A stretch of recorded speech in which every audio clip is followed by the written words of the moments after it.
creo que Laura quedó como anfitriona. No, yo ya la empecé a grabar. ¿Tú la estás grabando, Laurita?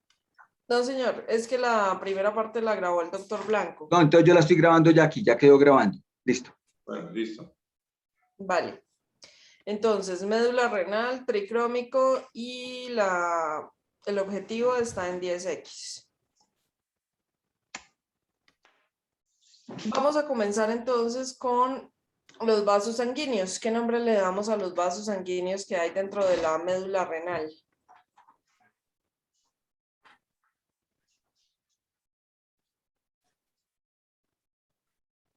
Número 1, muchachos, ¿qué nombre le daríamos?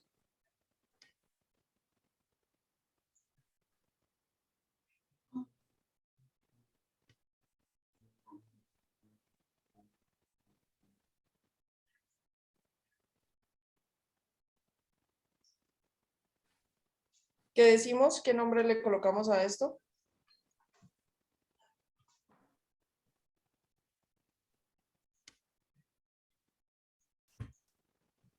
¿Sí siguen ahí?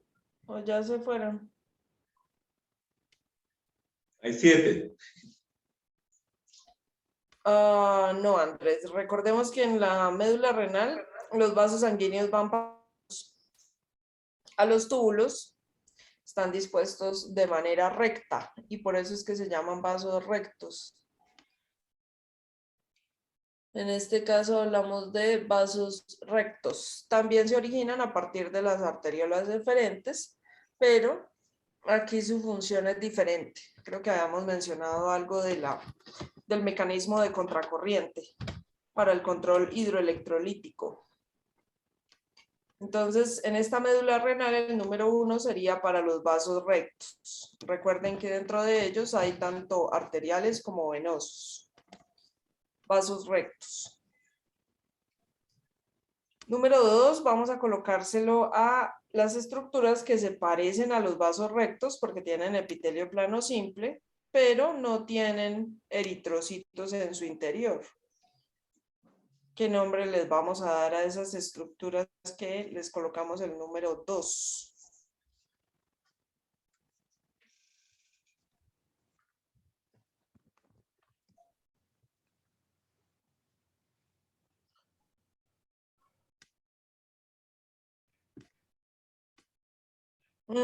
Exactamente, porción delgada del asa de Henle. Henle con mayúscula, por favor.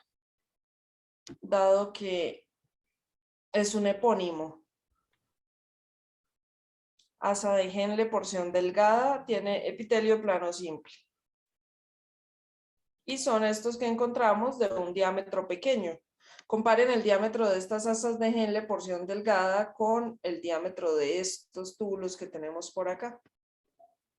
Entonces ahí es donde colocamos el número 3 y ustedes pueden colocar porción recta del túbulo proximal / túbulo distal. O sea, puede ser cualquiera de los dos. Cuando tenemos la coloración de hematoxilina eosina, pues se ve más rosado el citoplasma de los proximales. Pero en este caso es difícil hacer la distinción entre la porción recta del túbulo distal y del túbulo proximal. Entonces, puede ser cualquiera de los dos y por eso les recomiendo que lo coloquen así. Porción recta del túbulo proximal / túbulo distal. Y observen, por ejemplo, este túbulo de gran tamaño, de gran diámetro. ¿Qué nombre le colocaríamos con el número 4?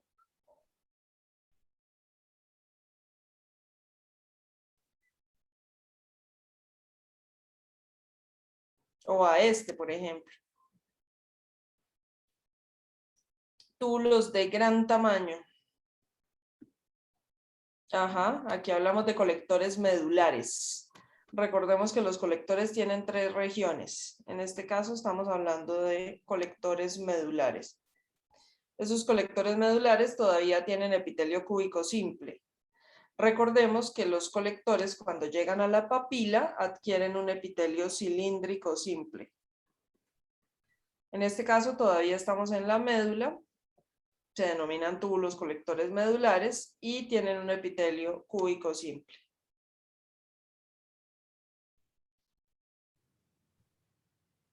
¿Listos? Entonces, pantallazo y seguimos.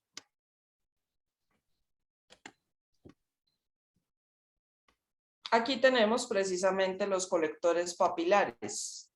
Observen el epitelio. Cuando estamos llegando a la papila, los túbulos colectores adquieren un epitelio cilíndrico simple.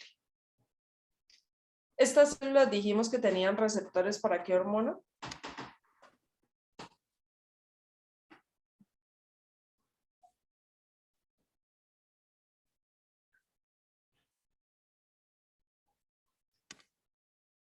¿Qué hormona actúa sobre estas células de los túbulos colectores? La ADH. Sí, señor, exactamente. Hormona antidiurética o también la encuentran como vasopresina. Vasopresina, la ADH, actúa sobre los túbulos colectores en todo su recorrido, ¿no? Desde la corteza hasta la papila. ¿Qué nombre le daríamos a esto que tenemos por acá? Paralelo al colector.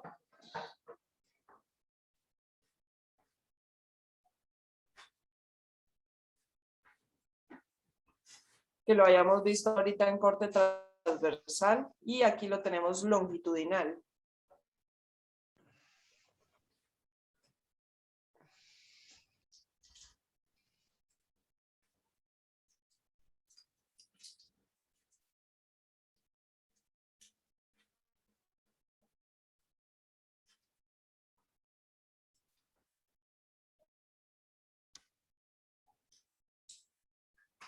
Vasos rectos, sí señor. Estos son vasos rectos. Y aquí los tenemos en corte longitudinal. Este es un vaso recto en corte longitudinal. Por acá nos quedó un poquito de otro de esos vasos. Por aquí vemos otro poco. Pero este bien. Y se encuentra paralelo a esos túbulos colectores papilares, perdón. Túbulos Ahorita colectores papilares, señor. Y ahorita ahí, o sea, digamos en los túbulos papilares, que uno evidentemente ve que es un epitelio cilíndrico simple por lo largo de las células, ¿no? Sin embargo, los núcleos permanecen algo redondos. Siempre me llama la atención de que si miramos el intestino o los sitios de un epitelio cilíndrico como el estómago, el núcleo tiende a ser más ovalado, ¿no? Y acá se ven algo Y más más, basal. sí, más basal y más ovaladitos, porque los núcleos rojos son característicos de los epitelios cúbicos. Sin embargo, acá vemos unas células todavía con núcleos algo redondos, pero mucho más largas, que son los túbulos de Bellini.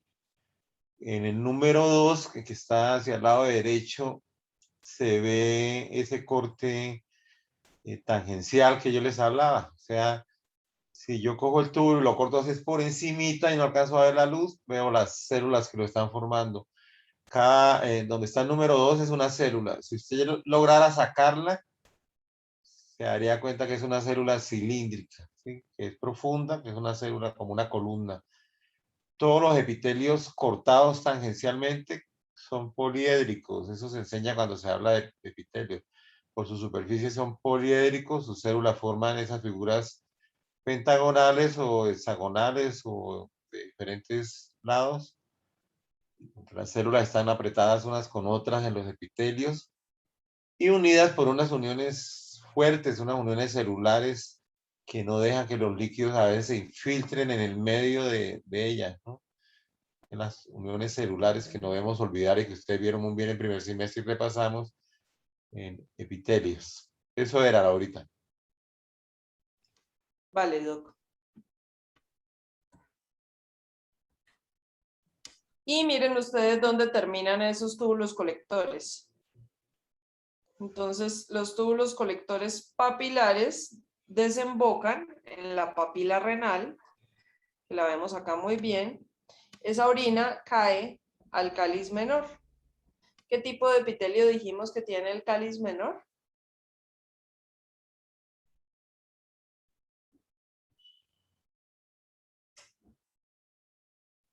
Ajá, epitelio de transición o urotelio, sí señor, exactamente. Recordemos que como llegan los túbulos colectores, cuando nosotros miramos la papila renal en anatomía, vamos a observar el área cribosa. El área cribosa corresponde a toda esa desembocadura de los túbulos colectores papilares que llegan allí. Entonces nosotros vemos los agujeros donde ellos vierten la orina hacia el cáliz menor. Al lado derecho observen que tenemos una de las columnas renales y decimos que es una columna renal porque estamos viendo corpúsculos renales. En el seno renal recordemos que hay gran cantidad de tejido adiposo y los cálices se encuentran en el seno renal, o sea que esto que ustedes están viendo aquí es parte de ese seno renal.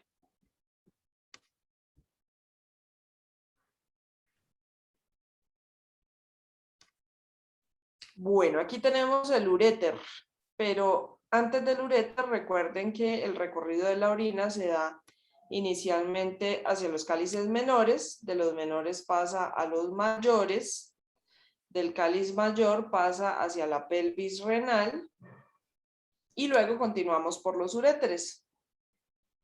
Este que tenemos acá es un uréter en corte transversal. Entonces, en todo el centro tenemos la luz, que siempre la vamos a ver de esta manera, es una luz irregular. En contacto con la orina, el urotelio o epitelio de transición. Debajo del urotelio, la lámina propia. Recuerden que es súper importante la lámina propia porque ella es la que nutre el epitelio. En conjunto, lámina propia y epitelio es a lo que denominamos como mucosa del uréter. Luego tenemos la capa muscular propia, todo es músculo liso y tenemos dispuestas las fibras internas de manera longitudinal, las fibras externas están dispuestas de manera circular, longitudinal interno, circular externo. Por último, tenemos entonces la adventicia, debido a que el recorrido de los uréteres se realiza de manera retroperitoneal. Entonces, en su mayoría, el uréter está cubierto por adventicia. Solamente cuando va llegando a la vejiga urinaria es cubierto unos pocos centímetros por peritoneo. Hay una cosa también ahí, muchachos, y Laurita. En la parte final, como Laurita lo está diciendo, podemos tener 3 capas de músculo. Ahí en la parte cuando va a llegar a la vejiga, acuérdense que ellos bajan en forma convergente, viene descendiendo los uréteres. Acuérdense que tienen una porción que es abdominal y una porción pélvica. Ahí en la porción pélvica se bajan. Ellos vienen y buscan converger. Si no estuviera el trígono, ellos se encontrarían. Entonces, ellos llegan ahí en la porción superolateral sobre esa base de ese fondo, de esa vejiga, y ahí ellos se llegan a ese trígono vesical que es el que está ubicado ahí.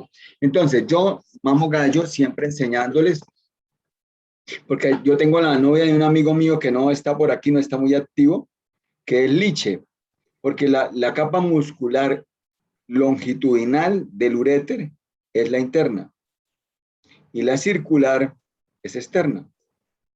Para que de pronto si se las aprendan de esta forma, porque cuando lo vayamos a ver en el digestivo es al contrario. Es al contrario. La circular va a ser interna.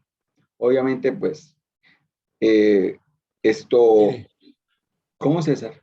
Jaime, pero hay que tener en cuenta de que los libros nombran que hay otra longitudinal externa, ¿sí? Además de la circular. Pero se encuentra más que todo hacia la parte de la parte inferior del uréter. O sea, Sí. en general la parte urinaria habla de las 3 capas, lo mismo en la vejiga, ¿no?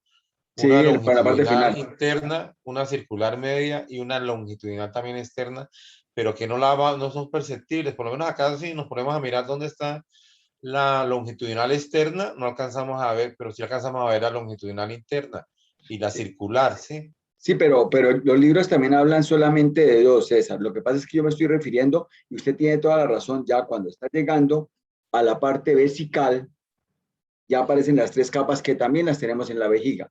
Pero en el Sí. resto, como usted lo dice, no está en el libro diciendo que tiene tres capas.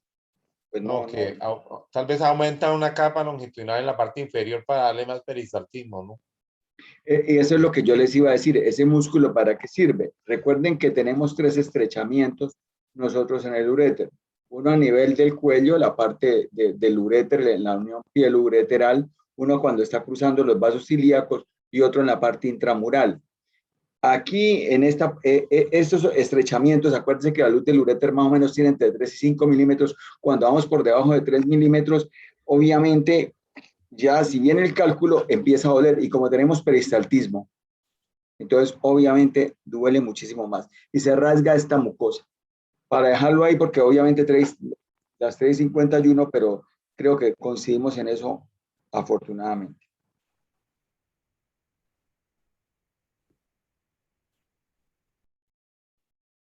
Aquí lo vemos a mayor aumento.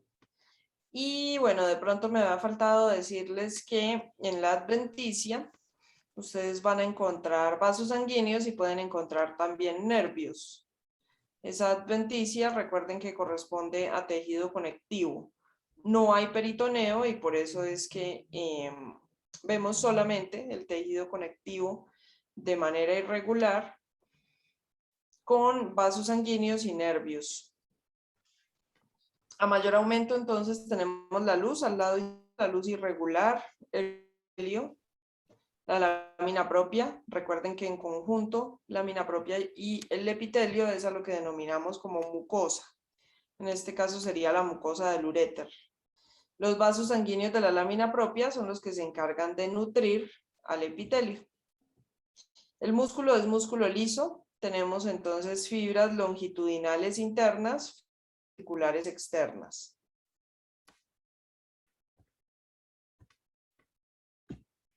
Y esta imagen creo que ya la habíamos visto, ¿no? Creo que el doctor Esa es Gómez la que tienen que mostró. pintar, esa es la que tienen que dibujar.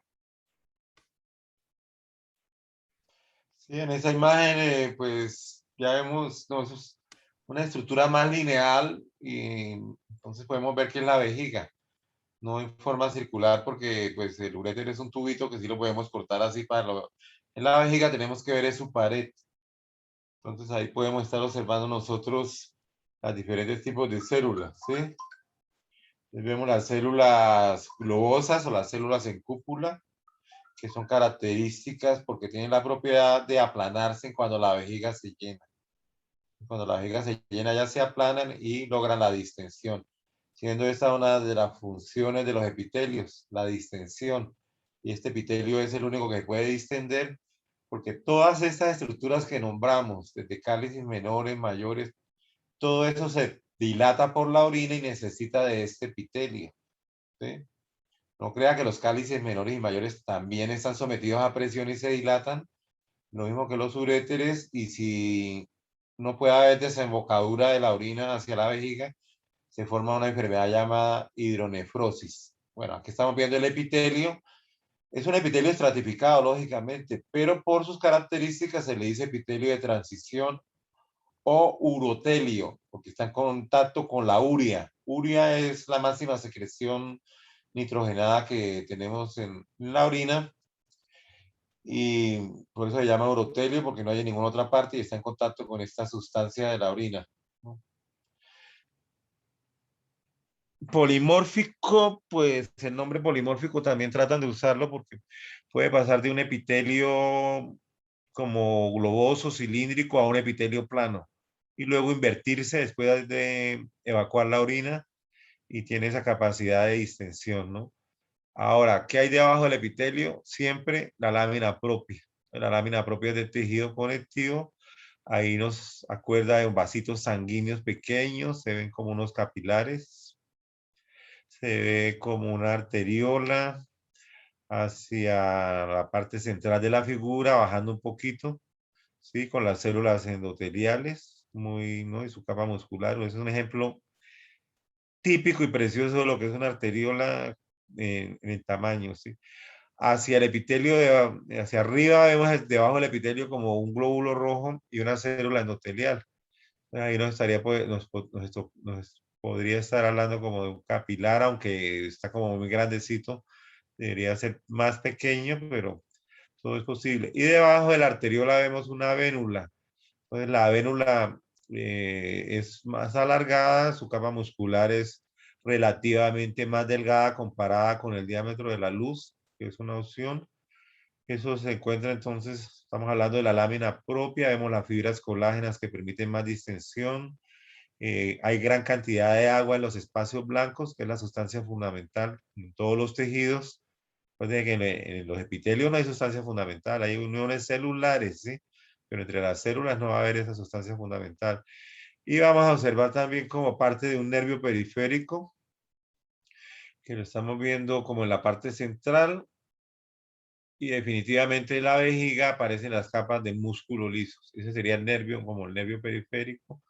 La primera capa sería pues lo mismo que las otras, que sería una capa longitudinal interna, una capa circular media y una capa longitudinal externa. Uno siempre se hace la memotecnia y dice una circular en el medio de dos longitudinales, la longitudinal interna y la longitudinal externa. Aquí parece que estamos viendo una fibra de la capa circular, ¿no? Y ha quedado el músculo liso en corte longitudinal. Podríamos decir que no hay submucosa, sino una lámina propia muy grande. Y en esta lámina propia pues están las cosas necesarias como los linfáticos, los vasos sanguíneos para traer nutrientes y oxígeno y al epitelio que se nutre por la membrana basal. Acuérdense siempre del concepto de membrana basal. Ustedes saben muy bien que dentro de su carrera nunca volverán a ver histología ni volverán a ver estas cosas tan detalladamente, pero es la parte de la anatomía microscópica que se complementa con todo lo que estamos viendo, ¿no? Entonces yo pienso que esta placa de vejiga pues no tiene otras cosas que verle, además de las cosas que ya conocemos como son los fibroblastos y los fibrocitos. De pronto este sitio de los uréteres, del riñón, toda esta parte es muy estéril, entonces no vamos a encontrar tejido mal asociado a las mucosas ni folículos linfoides, porque es un área bastante estéril, como sucede con el mediastino. Y, y por eso tampoco hay muchas células de defensa en la lámina propia. Yo por lo menos no observo ni plasmocitos, ni macrófagos. La mayoría se refiere a fibroblastos, fibrocitos y algunos linfocitos. La membrana basal siempre va a estar separando los epitelios del tejido conectivo subyacente y acuérdese, epitelios no tienen vasos sanguíneos, se nutren a través de la membrana basal que tiene una lámina lúcida con heparán sulfato que la vuelve electronegativa, laminina y fibronectina, y una lámina densa que está más abajo, y esa lámina densa entonces eh, permite como retener las proteínas y etcétera, ¿no? Bueno, yo pienso que ya con esto hemos terminado, ¿no?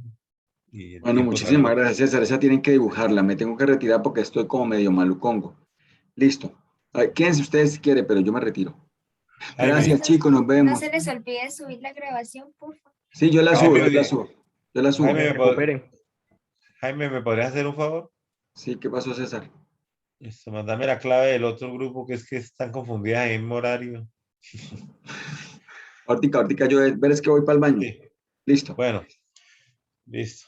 Chao, jóvenes. Feliz fin de semana.